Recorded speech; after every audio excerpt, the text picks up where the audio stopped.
Hello guys! Last week Humaniq CEO Denis Guarda hosted an AMA session on Facebook with a focus on product, tech solutions and industry partnerships. He answered the majority of questions which were sent by followers before and during the live stream. He spoke a lot about the near future of Humaniq regarding both the product and global expansion, as well as mentioning the new partnership in Brazil.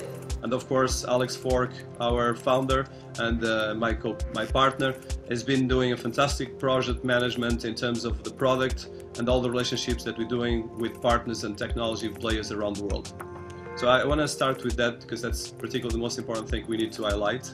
Having said this, we are starting to have right now a very solid setup, and we're trying to work in the sense of making sure that in terms of the technology setup, we are with a very strong technology DNA. Until now, we had a lot of things. This has been going very fast, but I think now we finally have a good team. We just hired someone that came from Amazon, so we have people that have experience worldwide in technology. If you missed the online stream, you can still watch the recorded video on our Facebook page. We are sure to host more live streams with members of Humaniq team in the near future. So please stay tuned to Humaniq on Facebook, Twitter and our blog on Medium. Humaniq has opened a new office space in San Francisco. It will comprise a small research and business development team, including senior advisor Lene Schulze, a thought leader, business developer and strategist. Lene has assisted various large corporations in digital transformation and innovation.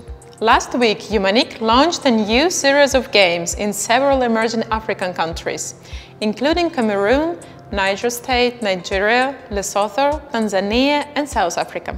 These games were held for the target groups of Humaniq, mostly people from rural regions where blockchain is still unfamiliar technology.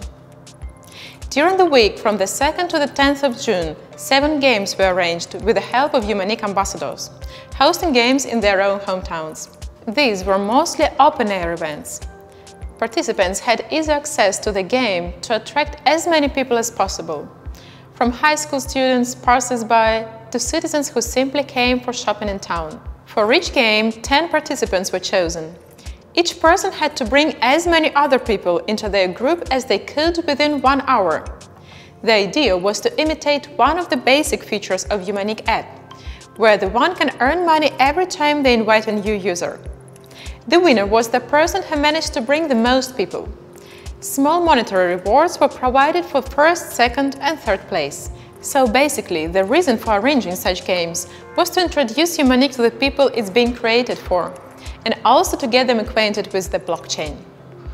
In the next few days, I will be getting the videos of the games as well as reports for our ambassadors, and I will share them with you all then.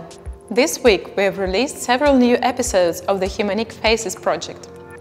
Among them is an interview with Jonathan Fry, co-founder of the Team Blockchain project, as well as Dixon Sofor, Chief Development Officer for Humaniq, and Nana Okran, editor, writer and Humaniq ambassador.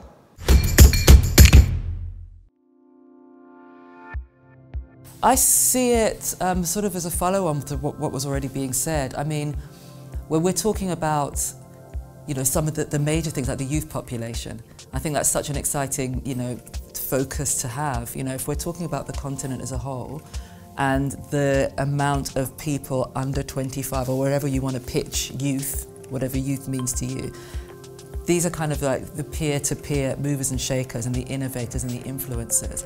And I think it's a really exciting moment, obviously, for anybody, whichever part of the globe you're in, to kind of really pay attention to that. And I also think for somebody like me who is interested in the continent, and it's easier for me to understand it from the creative point of view, because those are the questions I naturally ask, I think it's really also, for someone like me who writes, it's also important to make sure I'm not just writing about the creative side and to tap further into the newer conversations about Bitcoin, about blockchain and so on.